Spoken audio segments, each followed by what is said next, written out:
Hello student, welcome to KGS pharmacy. तो आज हम स्टार्ट करने वाले हैं अपनी फार्मास्यूटिकल इंजीनियरिंग। चल रही थी हमारी थर्ड सेमेस्टर में, तो इसमें हम अभी डिस्टिलेशन कवर कर रहे थे। तो आज पढ़ेंगे हम फ्रैक्शनल डिस्टिलेशन। इससे पहले हम स्टीम डिस्टिलेशन, फ्लैश डिस्टिलेशन और सिंपल डिस्टिलेशन देख चुके हैं इससे पहले वाले लेक्चर में। इसमें हम पढ़ने वाले हैं फ्रैक्शनल डिस्टिलेशन के बारे में। तो फ्रैक्शनल डिस्टिलेशन, तो इससे क्या समझ में आ रहा है? फ्रैक्शनल, तो ये डिस्टिलेशन किसके बेसिस पे होता है? फ्रैक्शनल कॉलम के बेसिस। तो इसमें जो प्रिंसिपल वर्क करता है हमारा फ्रैक्शनेटिंग कॉलम। इसमें क्या होता है? फ्रैक्शनेटिंग कॉलम लगा होता है हमारे फ्रैक्शनल डिस्टिलेशन में। अब फ्रैक्शनल डिस्टिलेशन किसके लिए यूज होता है? वो जो अभी तक जो हमने दो पढ़े थे, फ्लैश डिस्टिलेशन और सिंपल डिस्टिलेशन, उनमें जो बॉइलिंग पॉइंट का डिफरेंस होना चाहिए था लिक्विड के बीच, वो 25 डिग्री सेल्सियस होना चाहिए था। बट ऐसा फ्रैक्शनल डिस्टिलेशन में ऐसा कोई लिमिट नहीं होती है, क्योंकि हमें इसमें 78 डिग्री सेल्सियस और 69 डिग्री, मतलब थोड़ा भी डिफरेंस हो ना बॉइलिंग पॉइंट में, तो भी हम उसे क्या कर सकते हैं? सेपरेट आउट कर सकते हैं। तो it is use for separate for those whose boiling point are close या miscible volatile liquid and which can be also separate and more two liquid component mixture. So in the separated been by a fractionating column, इसमें हम separating करते हैं fractionating column. तो example जैसे alcohol का 78 degree Celsius और hexane का 69 degree Celsius होता है। इन दोनों को मिक्सचर को डिफरेंस इसमें 7 से 8 डिग्री का, देन हम इसको क्या कर देते हैं? सेपरेट आउट कर लेते हैं फ्लैश डिस्टिलेशन से। अब इसका introduction. So it is the process in which the vaporisation of liquid mixture gives rise in a mixture of constituent from which it desired it support in form. मतलब ये आपके अभी समझ में नहीं आएगा, आप जब इसकी वर्किंग देखोगे तब आपके समझ में आएगा प्रिंसिपल कैसे वर्क करता है इसका। तो प्रिंसिपल, सबसे पहला principle, when the liquid mixture are distilled partial condensation of vapour is allowed in fractioning column. तो मतलब इसमें जो प्रिंसिपल इसका बेस्ट होता है वो फ्रैक्शनेटिंग कॉलम पे होता है। Now that liquids vapour with boiling point is slightly low then other is pass out from fractioning column and through condenser it received in receiver, while other liquid is condensed in fractionating column and return book in distillation flask। मतलब इसमें क्या कहने का क्या, जिसका liquid का लो boiling point होगा वो क्या होगा? फ्रैक्शनेटिंग कॉलम के द्वारा हमारा क्या हो जाएगा? कंडेंसेशन में जाएगा, देन हमारा रिसीवर में रिसीव हो जाएगा। लेकिन जिसका हाई बॉइलिंग पॉइंट होगा, मतलब थोड़ा ज़्यादा है, तो उसके लिए क्या होगा? जो टेम्परेचर हमने प्रोड्यूस किया है वो कम होगा, तो वो दोबारा गिर जाएगा, फ्रैक्शनेटिंग कॉलम को पार नहीं कर पाएगा। So now we change the receiver and by applying some process temperature we also collect second liquid. उस सेकंड लिक्विड को भी कलेक्ट। तो इस टाइप से होता है हमारा फ्रैक्शनेटिंग कॉलम। अब देखिए कैसे। तो ये क्या रखा हुआ है हमारा? राउंड बॉटम फ्लास्क, जो हमने पहले ही देख चुके हैं फ्रैक्शनल फ्लैश डिस्टिलेशन में और उसमें हमारे सिंपल डिस्टिलेशन। तो उसी की तरह इसमें भी राउंड बॉटम फ्लास्क रखे हैं। इसमें 2 मिसिबल लिक्विड, वो मिसिबल लिक्विड रखे हैं जिनका कितना है boiling point difference? Only 7-8 degree. जैसे हमारे कौन कौन सा रखे हैं दोनों? हेक्सेन एंड और अल्कोहल का मिक्सचर जो है। तो अगर दोनों रखे हुए हैं तो हमारे कैसे सेपरेट आउट होंगे? सबसे पहले क्या करेंगे हम, ये हमारा क्या होता है? एक फ्रैक्शनेटिंग कॉलम होता है। फ्रैक्शनेटिंग कॉलम कैसा होता है? इस टाइप से होता है, इसमें कॉलम से बने होते हैं, ठीक है। इसमें से हमारा लिक्विड फास्ट होता है, ये इस टाइप का हमारा फ्रैक्शनेटिंग कॉलम है, ठीक है।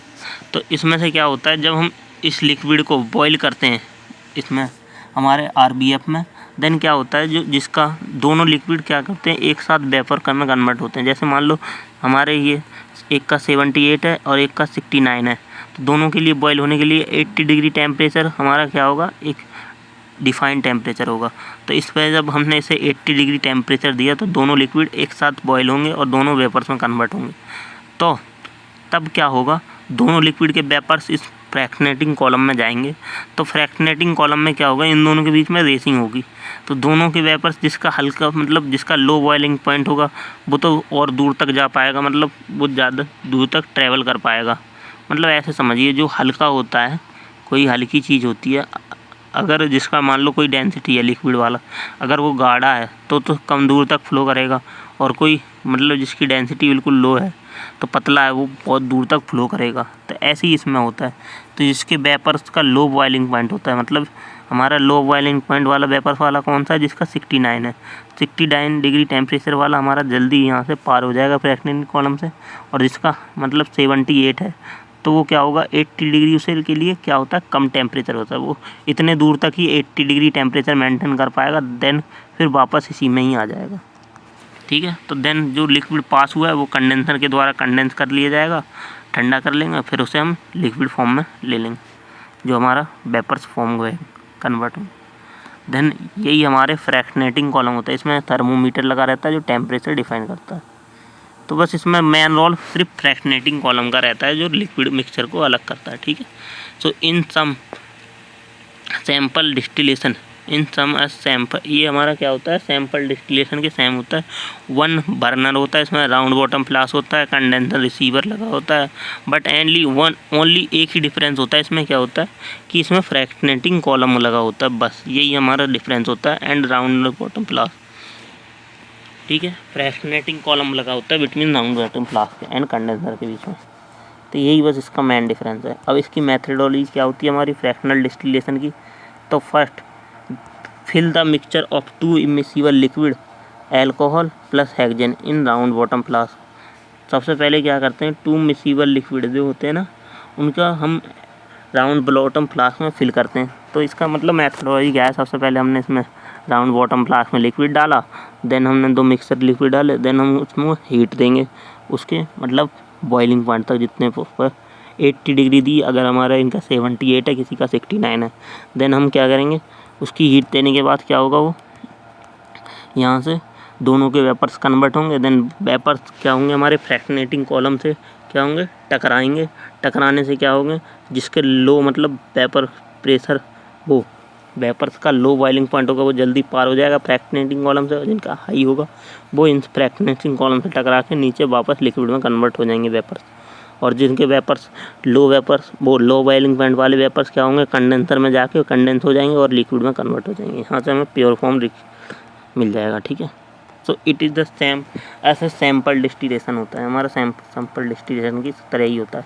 अब इसकी मैथडोलॉजी आपने अभी बताई दी मैंने, first of all mixture of 2 immiscible liquid alcohol hexion in round bottom flask, then boil mixture above their boiling point, then so vapor form both liquid vapors and passes through fractionating column, then but liquid which have high boiling point condense again due to low temperature, क्योंकि जो जिसका high boiling point होगा वो क्या होगा, वो liquid क्या होगा, खाली अपने आप को यहीं तक ट्रैवल कर पाएगा, क्योंकि ऊपर जो उसका बॉइलिंग पॉइंट है टेम्परेचर वो 80 से कम है, तो वहाँ आगे ट्रैवल नहीं कर पाएगा वो।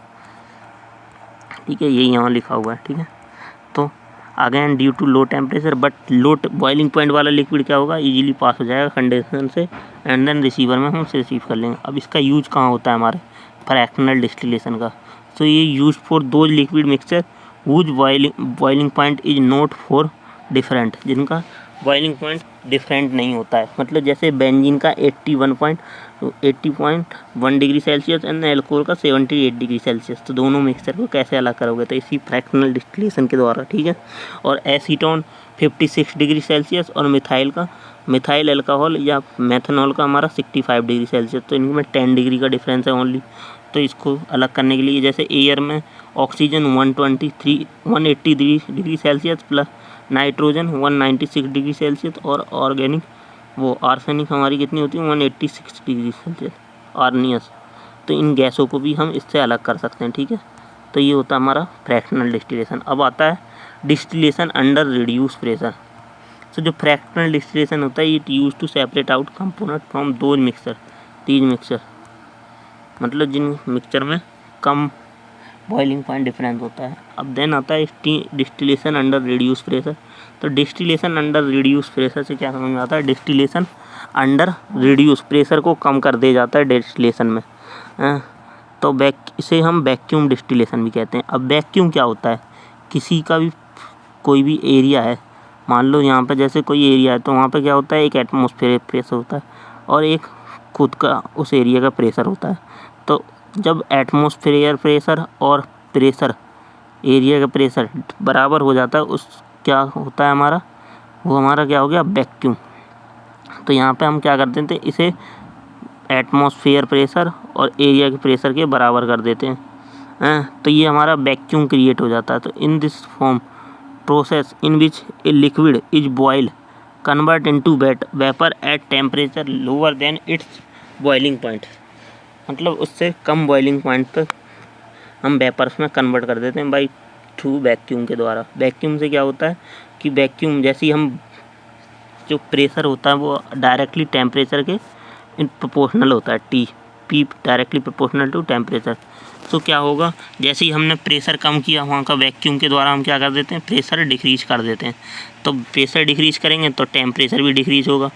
तो इससे क्या कर देंगे हम, डिस्टिलेशन अंडर रिड्यूस प्रेशर, मतलब इसमें वैक्यूम डिस्टिलेशन का, जैसे हाई बॉइलिंग पॉइंट वाले लिक्विड होते हैं ना जो, उनका मतलब जैसे 230 डिग्री सेल्सियस और 280 डिग्री सेल्सियस ऐसे लिक्विड हैं, उनको अलग करने के लिए तब हम इसका वैक्यूम डिस्टिलेशन का अलग कर यूज करते हैं। इसका principle, liquid boil when vapour pressure is equal to the atmosphere pressure. हम इसमें लिक्विड को बॉयल करते हैं, vapour pressure is equal to atmospheric pressure.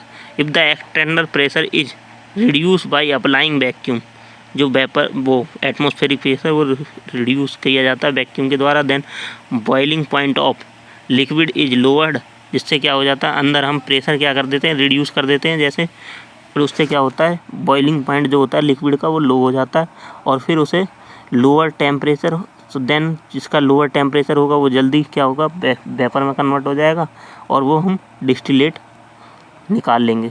तो इसकी कंस्ट्रक्शन इस टाइप से होती है, हमारा वैक्यूम डिस्टिलेशन इस टाइप से लगा होता है। यहाँ पे क्या होता है हमारा, इसमें क्या होता है, राउंड बॉटम फ्लास्क यूज नहीं होता है, इसमें क्लेसन फ्लास्क यूज होता है। क्लेसन फ्लास्क क्या होता है, इसमें दो, मतलब इसके टू माउथ होते हैं, एक यहाँ, मतलब 2 ओपनिंग होती हैं, 2 ओपनिंग वाला फ्लास्क होता है। तो एक ओपनिंग से कैपिलरी जुड़ी होती है, एक ओपनिंग से थर्मोमीटर जुड़ा होता है, और देन जो हमारा इसमें रिसीवर लगा होता है, देन रिसीवर के बाद रिसीवर से हमारा क्या लगा होता है, कंडेंसर, और एक तरफ क्या लगा होता है, वैक्यूम पंप लगा होता है। तब क्या होता है, इसका प्रोसीजर क्या होता है, जब हम यहाँ से हीट देते हैं, मान लो इस पॉलीमेट्रिक वो क्लेसिन फ्लास्क में हमने लिक्विड को भरा और यहाँ पे हमने कैपिलरी लगा रखी है, ठीक है। तो सबसे पहले क्या करते हैं हम, सबसे पहले नंबर पे क्या करते हैं, इसमें पूरे सिस्टम में वैक्यूम अप्लाई करते हैं। सबसे पहले हम क्या करेंगे, इस वैक्यूम पंप को ऑन करेंगे, यहाँ पे मैनोमीटर लगा है, ये प्रेशर बता देगा, एंड तो वैक्यूम पंप से ऑन करेंगे तो यहाँ क्या हो जाएगा, इसके अंदर पूरे फ्रैक्शनेट, मतलब इस कॉलम के अंदर पूरे में क्या हो जाएगा, प्रेशर डिक्रीज हो जाएगा। तो प्रेशर डिक्रीज हो जाएगा जब हमने इसमें लिक्विड पहले से भर रखा है। देन हम क्या करेंगे, कैपिलरी लगा रखते हैं एक, हैं, और फिर हम उस लिक्विड को हीट करते हैं। हीट करने से क्या हो जाता है, अगर हमने प्रेशर डिक्रीज किया तो उसका टेम्परेचर भी डिक्रीज हो जाए। तो मान लो 230 डिग्री टेम्परेचर था, अब वो डिक्रीज होने के बाद कितना हो जाता है, 100 डिग्री पे ही बॉयल होने लगता है। पहले वो 230 डिग्री पे बॉयल हो रहा था, अब वो 100 पे ही बॉयल होने लगता है। तो देन जिसका लो बॉइलिंग पॉइंट होगा वो जल्दी बॉयल हो जाएगा, और बॉइलिंग होके हमारे इसके द्वारा ये जो सेकेंड कॉलम है ये जुड़ा रहता है हमारे कंडेंसर से, वहाँ से बॉयल लिक्विड हमारे कंडेंसर से रिसीवर में निकल आएगा। तो ये होता है वैक्यूम में।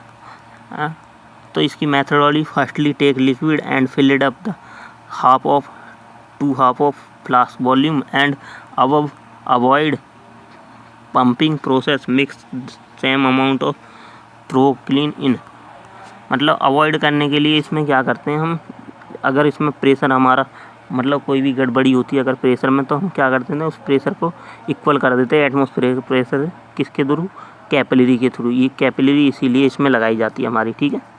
तो ये इसमें लिखा हुआ है, एंड पहले thermometer and part of construction the required vacuum are reduce pressure so liquid boiling point decrease and get liquid vaporise. इसका लिक्विड का बॉइलिंग पॉइंट डिक्रीज हो जाएगा ड्यू टू वेपर प्रेशर, वो प्रेशर डिक्रीज होने की वजह से।